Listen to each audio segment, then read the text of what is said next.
it's really like dodgy. It wasn't it that way before? Yeah. Oh yeah. It was that way, so it's easier to tap your face. There you go.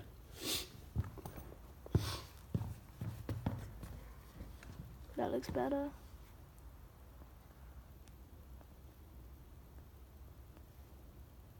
Okay. So what did you know about analysing text before, and what have you learnt since this priority week? So before we started doing Play Day, I feel like I was sort of in a bit of a trap of believing that sight reads were cold reads and sort of merging them together, because the only experience I've ever really had with it is when someone's given me a piece of text, gone read that and then perform it. So I sort of struggled before to know the differences between them, but this week doing different types of text analysis and readings, it's really cleared up for me what each of them are, and that's helped me because I can now take them techniques into auditions and for example choosing monologues as well. So I obviously have recently just scrapped all of my audition monologues to go for new ones because of this priority week, and cold reading has made it a lot easier for me to make decisions about my character, and I feel like my character hasn't become stagnant because I'm constantly exploring new things when I pick up a piece of text.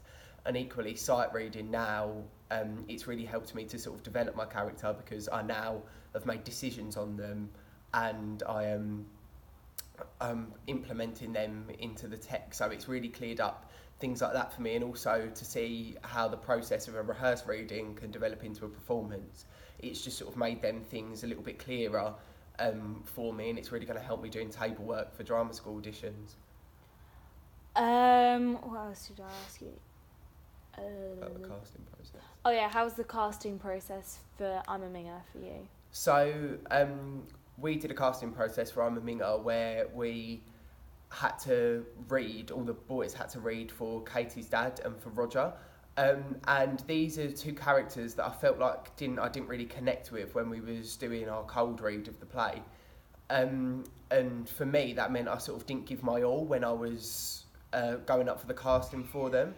And that I found quite... Who's that? I don't know. Can't see it. Hello? No, they've gone out. Have they?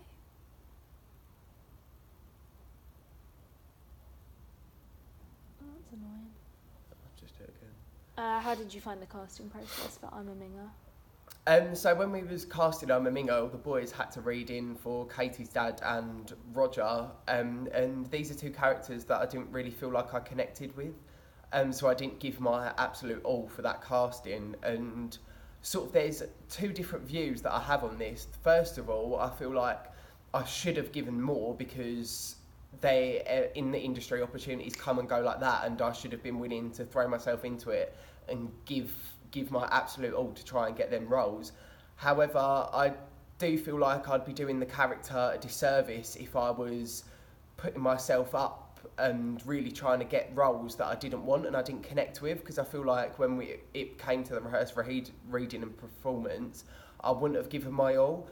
And I felt like I wouldn't have been able to make character development as well for them two characters as I would have for others. So I'm sort of in two minds about that. In the end, I ended up playing the character of Sophie, which I feel like was a lot more closer to who I am as a person, and I feel like that sort of helped me understand sort of for auditions I need to choose characters that are closer to me and monologues that are closer to me. However, when looking at it in a wider scope, obviously it probably would have made more sense for me to push for Katie's dad and Roger Moore. So I feel like for the rest of my training I just sort of need to put them two sort of views separately and sort of judge in the scenario what one would work best for me, because obviously they're both quite valid, and I wouldn't want to go against myself, but then as well I wouldn't want to shoot myself in the foot by not going up for castings that I maybe could get. So yeah, I just feel like as my training progresses, that is a judgment that I need to start to make. Was this the week that you had time off, or was it a different one? Yeah, I didn't do back eye. Do you want me to ask you about how that affected you? Yeah, you can do. To be off the rehearsal floor? How did it affect you? So I wasn't in when we was doing the reading of Bacchae and the analysis of the text. I feel like I can analyse classical text quite easily, but it does take me a bit of time. So obviously I was gutted that I didn't get to analyse it with everyone, because I probably feel like I could have learned quite a few techniques about how to do it more easily and quickly. However, I did go home and I did analyse it myself, and I feel like I did okay with that, and I feel like I sort of grasped what I usually would with a classical text. But obviously I feel like the rest of the company were 2-3 steps above me because they had analysed it with Carly, they had analysed it together. So from that I've sort of learned that with classical texts, although I can analyse them quite easily, I feel like it would maybe be more beneficial for me to sit down with more people to get different scopes on things, because it will just make the process more efficient and quicker. So I've sort of learned as well from this that although it was 3 days that I wasn't here, in the grand scheme of things that didn't seem like a lot, but there was a lot of things that I missed within them 3 days. So really I learned from this that I need to make sure that I am pushing myself for every single time that I can be working. I need to be doing it in order to truly progress, and in order to ensure that my training is actually being beneficial for myself.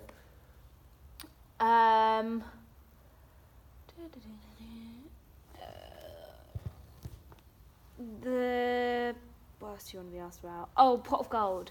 So, because you wrote the ending, I guess, sort of what skills and strengths did you find about yourselves, and what weaknesses do you have? So when writing the ending of Pot of Gold, it was myself, Molly, Sophie and Nathan. And Sophie and Nathan took on a role of sort of like researching and making sure the technicalities of our writing was correct. And me and Molly sat there with assistance of the others, of course, and wrote the script out. And while we was doing that, the rest of the company were out directing and blocking the obviously scenes that we had that Plautus had wrote. And there was different things throughout this, different strengths that I realised that I had that I need to play on more. So first of all, there was sort of like a bit of rupture in the group dynamics during that independent study period. And that's something that we sort of tackled more earlier on in this process, because we noticed that there was a hierarchy sort of starting to develop. There was like quite a few different divides in the group. So you had a hierarchy that was developing, and it was sort of like a male-female divide, but then that also bled into sort of like a divide between laddish behaviour and less laddish behaviour. And again, that sort of broke into a divide of new company members and company members that had already been training at the Miskin for the past 2-3 years. And again, it also divided against different friendship groups. So I feel like we weren't looking at each other as professional actors, we were still looking at each other as friends on the floor. And we sort of worked for a whole morning to try and break up these divides that we were facing. And that's something that we slowly sort of had started to get out of the habit of, and we started to see each other as professional actors that were forming this company and forming these new ideas and new pieces of work. But I feel like during the Pot of Gold process, sort of that started to creep in a little bit more, and there were some actors who just weren't taking the views of other people on board, some that were really pushing their ideas forward, some that were just messing around, and some that just weren't playing a part in it at all. And when we took a little break, it sort of became apparent to the writing team, who weren't in the space when it was being directed, that there was this issue. So the writing team, as well as another few of the company members, sort of sat down and we sort of all discussed it, and I found myself, as well as a few other people, sort of leading the discussion. And that's sort of a strength that I feel like I need to play on a little bit more, because I can take on this leading role. I just feel like I inhibit myself, and I've decided not to, because there's other stronger personalities in the company. But the biggest sort of thing for me is, if I'm not doing that in auditions, I might be forgotten, I might not show my strengths off. So I feel like I do need to push forward, if not only to show my own strengths and to ensure that I'm doing that for myself, but also actually to help the company as a whole, because in times like that, I've proven that I can take on a role of sort of helping.